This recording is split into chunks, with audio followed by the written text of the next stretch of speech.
श्री शनक जी ने कहा, महाभाग सूत जी, आप धन्य हैं, परमार्थ तत्व के ज्ञाता है। आपने बहुत कृपा करके हम लोगों को ये दिव्य कथा सुनाई है। निश्चित ही भूतल पर इस कथा के समान कल्याण का कोई दूसरा सर्वश्रेष्ठ साधन नहीं है। ये बात निश्चय ही आज हमने आपकी कृपा से समझ ली है। सूत जी, कलयुग में इन कथाओं के द्वारा कौन कौन से पापी शुद्ध होते हैं, उनका कृपा पूर्वक वर्णन कीजिए एवं इस जगत को कृतार्थ कीजिए। फिर सूत जी कहते हैं, मुने, जो मनुष्य पापी, दुराचारी, खल तथा काम क्रोध आदि में निरंतर लिप्त रहता है, वह मनुष्य भी शिव पुराण के श्रवण पाठन से शुद्ध हो जाते हैं। इसी विषय में जानकर मुनि इस प्राचीन इतिहास का उदाहरण दिया करते हैं, जिसके श्रवण मात्र से संपूर्ण पापों का नाश हो जाता है। प्राचीन काल की बात है, कहीं किरातों के नगर में एक देवराज नामक ब्राह्मण रहता था।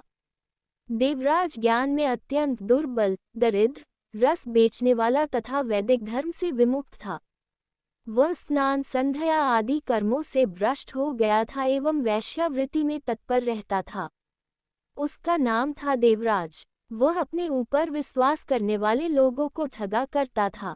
उसने ब्राह्मणों, क्षत्रियों, वैश्यों, क्षुद्र तथा दूसरों को भी अपने बहानों से मारकर उन सबका धन हड़प लिया था।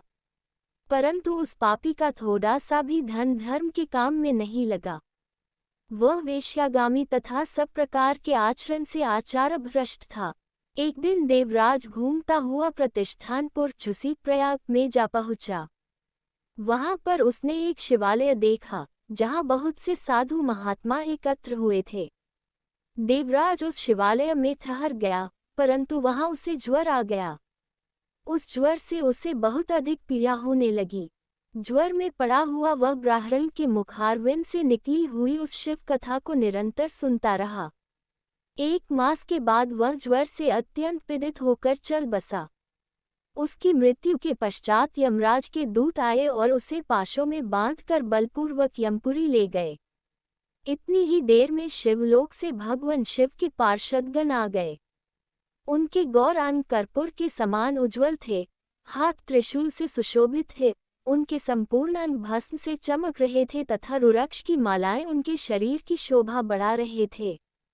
वे सभी क्रोधपूर्वक यमपुरी गए और यमराज के दूतों को मारपीट कर बारंबार धमका कर उन्होंने देवराज को उनके चंगुल से छुड़ा लिया और अत्यंत अद्भुत विमान पर बैठा कर जब वे शिव दूत कैलाश जाने को उद्यत हुए, उस समय यमपुरी में भारी कोलाहल मच गया। उस कोलाहल को सुनकर धर्मराज अपने भवन से बाहर आए।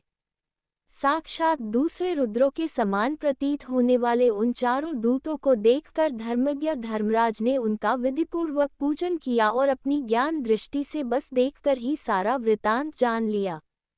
उन्होंने भय के कारण भगवान शिव के उन महात्मा दूतों से कोई बात नहीं पूछी, अपितु उन सब की पूजा एवं प्रार्थना की। तत्पश्चात वे शिवदूत कैलाश को चले गए और वहां पहुंचकर उन्होंने उस ब्राह्मण को दयासागर सांब शिव के हाथ में दे दिया।